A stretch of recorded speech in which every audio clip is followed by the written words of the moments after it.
নবী বলবে, ও আল্লাহ, তুমি যদি বিচার শুরু করো, একটাও জান্নাতে যেতে পারবে না আমি জানি।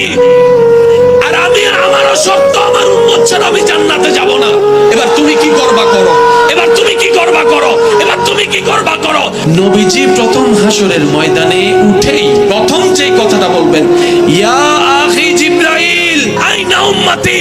ও জিবরাইল, আমার উম্মত কোথায়, আমার উম্মত কোথায়, আমার উম্মত কোথায়। আমি মুস্তাফা আমার উম্মত ছাড়া জান্নাতে যাব না, জান্নাতে যাব না, জান্নাতে যাব না। আমার উম্মত লাগবে। প্রশ্নকারী হয়তো প্রশ্ন করবেন, আপনার উম্মত কার কথা বলছেন? আবু বকর সিদ্দিকের কথা, ওমর ফারুকের কথা, উসমান গনির কথা, মৌলা আলীর কথা, মা ফাতিমার কথা, হাসান ও হুসাইনের কথা। নবী হয়তো বলবেন, না, ওনাদেরকে নিয়ে আমি চিন্তা করি না, আমি তো চিন্তা করছি আমার সেই গুনাহগার উম্মতদেরকে নিয়ে।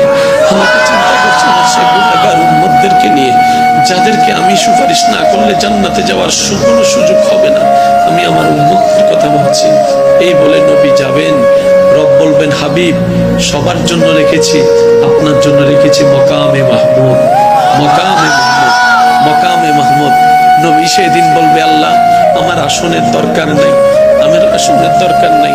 নবী সিজদায় চলে যাবেন, সিজদায় চলে যাবেন রবের দরবারে। কঠিন মুহূর্ত শুরু হয়ে যাবে, চতুর্দিকে নফসি নফসি স্লোগান শুরু হবে।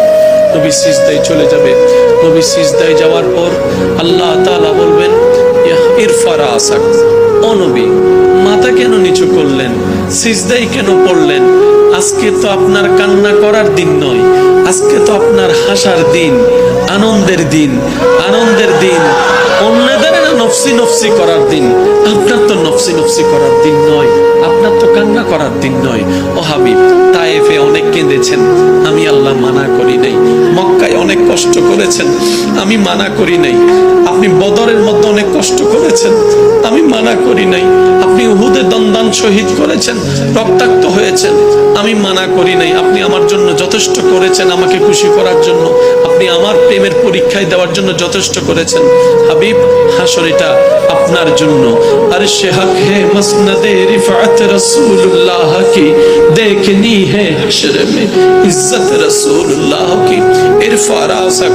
ও মুস্তাফা, ও নবী, আপনি মাথা তুলেন না, কি চান বলেন না, আপনি যা চাইবেন আমি আল্লাহ তাই দিব। এবারে নবী বলবেন,